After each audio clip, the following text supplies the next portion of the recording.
Syederlun kebakaran lahan terjadi di kawasan lapangan Cotgonban, kawasan Desa Menasah Dayah, Kota Juang Biren pada Rabu 19 April 2023.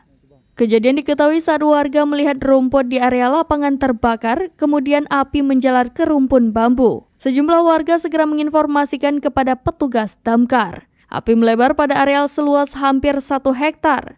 Mendapati laporan musibah kebakaran, petugas pemadam dari Pos Induk Biren mengerahkan 3 unit damkar serta 1 damkar dari Pos Juli. Upaya pemadaman dilakukan bersama warga hingga beberapa saat kemudian api berhasil dipadamkan. Komandan Regu A Damkar Biren Abed Rani mengatakan, kebakaran lahan dalam seminggu terakhir tidak lepas dari musim kemarau, lahan kering, serta rumput yang mudah terbakar. Damkar Biren mengharapkan masyarakat untuk berhati-hati, sebaiknya tidak membakar sampah sembarangan. Dari Biren, Yusmandin Idris, SerampiNews.com.